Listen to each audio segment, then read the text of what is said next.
Welcome back to my YouTube channel Medpath by Anu. ഇന്ന് നമ്മൾ ഉണ്ടാക്കാൻ പോണ കുറച്ച് പ്ലാനേഴ്സ് ആണ്. ഈ വർഷം തുടങ്ങണതിന് മുന്നേ ചെയ്യണമെന്ന് വിചാരിച്ചതാണ്. പിന്നെ ചെയ്യാന്ന് വെച്ചിട്ട് 2025 കഴിഞ്ഞു, ന്യൂ ഇയറും കഴിഞ്ഞു, ഇതാ ഇപ്പോഴും ഇത് ചെയ്ത് കഴിഞ്ഞിട്ടില്ല. അപ്പൊ എന്തായാലും ഇന്ന് തന്നെ ഇതൊക്കെ തീർക്കുമെന്ന് വിചാരിച്ചിട്ട് ചെയ്യാനിരുന്നു.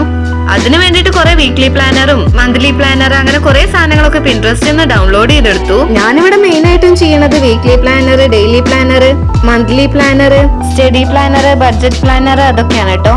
അങ്ങനെ പിൻട്രസ്റ്റിൽ നിന്നെല്ലാം ഡൗൺലോഡ് ചെയ്തെടുത്തതിന് ശേഷം ഞാനതൊക്കെ ഒന്ന് ഒരു PDF ആക്കി നോക്കി. ഇനി നേരിട്ട് പ്രിന്റ് എടുക്കുകയാണ് ചെയ്തത്. വീട്ടിൽ തന്നെ പ്രിന്റർ ഉള്ളത് കാരണം ഞാൻ സ്വയം പ്രിന്റ് എടുക്കുകയാണ് ചെയ്തത്. ആദ്യം എല്ലാം കൂടി ഒരുമിച്ച് പ്രിന്റ് എടുത്തു. പിന്നെ തോന്നി ഇങ്ങനെ വേണ്ട, എല്ലാം ഓരോന്നും ഓർഡർ ആയിട്ട് എടുക്കാന്ന് വിചാരിച്ചു. അപ്പൊ ഫസ്റ്റ് തന്നെ മന്ത്ലി പ്ലാനർ ആണ് കേട്ടോ എല്ലാം കംപ്ലീറ്റ് ആക്കി വെച്ചത്. 12 എണ്ണാണ് കേട്ടോ ഞാൻ പ്രിന്റ് എടുത്തേ ഓരോ മന്തിനും വേണ്ടിയിട്ട്. പിന്നെ ലാസ്റ്റ് അതൊക്കെ കൂടി സ്റ്റേപ്ലെയർ ചെയ്ത് വെച്ചു. അതിനുശേഷം ഓരോന്നിലും ജനുവരി, ഫെബ്രുവരി അങ്ങനെ എഴുതി വെച്ചു കൊടുത്തു. അതിന്റെ ആവശ്യമൊന്നും ഇല്ല, ഓരോ മന്തും കഴിയുമ്പോഴാണല്ലോ നമ്മൾ അടുത്ത പ്ലാനർ എടുക്കുന്നത്. എന്നാലും ഒരു രസത്തിന് ഞാൻ എല്ലാ മന്ത്സും എഴുതി കൊടുത്തു. ഇങ്ങനെ എഴുതിക്കൊണ്ടിരിക്കുന്ന സമയത്ത് അവിടെ അടുത്ത പ്ലാനർ റെഡി ആയിക്കൊണ്ടിരിക്കണ്ടായിരുന്നു. അങ്ങനെ മന്ത്സ് എഴുതി കഴിഞ്ഞപ്പോഴേക്കും അടുത്ത പ്ലാനർ ഒക്കെ പ്രിന്റ് ചെയ്ത് കിട്ടി. അത് ബഡ്ജറ്റ് പ്ലാനർ ആയിരുന്നു കേട്ടോ. ഓവർ എക്സ്പെൻസസ് ഒക്കെ ഒന്ന് കൺട്രോൾ ചെയ്യാൻ വേണ്ടിയിട്ടാണ് ബഡ്ജറ്റ് പ്ലാനർ പ്രിന്റ് എടുത്തത്.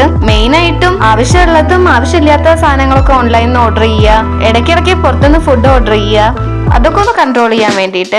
അങ്ങനെ അതിൽ ഓരോ മന്ത്സ് എഴുതി വെച്ച് കഴിഞ്ഞപ്പോഴേക്കും സ്റ്റഡി പ്ലാനർ ഇവിടെ കംപ്ലീറ്റ് ആയിട്ടുണ്ടായിരുന്നു. സ്റ്റഡി പ്ലാനർ ഞാൻ ഇവിടെ 30 എണ്ണാണ് കേട്ടോ പ്രിന്റ് എടുത്തിരിക്കുന്നത്. അപ്പൊ പിന്നെ 15 എണ്ണം സെപ്പറേറ്റ് ആയിട്ട് സ്റ്റേപ്ലെയർ ചെയ്ത് വെക്കുകയാണ് ചെയ്തത്. ഈ മാസത്തേക്ക് മാത്രമുള്ള സ്റ്റഡി പ്ലാനർ ആണ് കേട്ടോ ഞാൻ ഉണ്ടാക്കിയിട്ടുള്ളൂ. ഓരോ മാസം വേണ്ടപ്പോ അത് പ്രിന്റ് എടുക്കാന്ന് വിചാരിച്ചു. ഇനി ഡെയിലി പ്ലാനറും വീക്ക്ലി പ്ലാനറും വേണം. അങ്ങനെ ഇതൊക്കെ കഴിഞ്ഞപ്പോഴേക്കും ഡെയിലി പ്ലാനർ ഇവിടെ റെഡി ആയിട്ടുണ്ട്. ഇതും 30 എണ്ണം തന്നെയാണ് കേട്ടോ ഞാൻ പ്രിന്റ് എടുത്തത്. പിന്നെ നേരത്തെ ചെയ്തതുപോലെ തന്നെ ഇത് 15 എണ്ണം ആയിട്ട് സ്റ്റേപ്ലെയർ ചെയ്ത് വെച്ചു. ഇനി ആകെ ഒരേ ഒരു പ്ലാനറും കൂടിയാണ് പ്രിന്റ് എടുക്കണ്ടുള്ളൂ. അത് വീക്ക്ലി പ്ലാനർ ആണ്. ഇത് ഞാൻ അവിടെ സ്റ്റേപ്ലെയർ ചെയ്ത് വെക്കുന്ന സമയത്ത് അത് അവിടെ പ്രിന്റ് ആയിക്കൊണ്ട് തന്നെ ഇരിക്കുന്നുണ്ട്. ഇതില് ഡെയിലി പ്ലാനർ കുറച്ചും കൂടി അട്രാക്റ്റീവ് ആയിട്ട് തോന്നി എനിക്ക്. അങ്ങനെ വീക്ക്ലി പ്ലാനറും കംപ്ലീറ്റ്ലി പ്രിന്റ് ആയി വന്നപ്പോ അതും ഞാൻ അതേപോലെ സ്റ്റേപ്ലെയർ ചെയ്ത് വെച്ചു. വീക്ക്ലി പ്ലാനർ ഞാൻ ആകെ 12 എണ്ണേ പ്രിന്റ് എടുത്തിട്ടുള്ളൂ.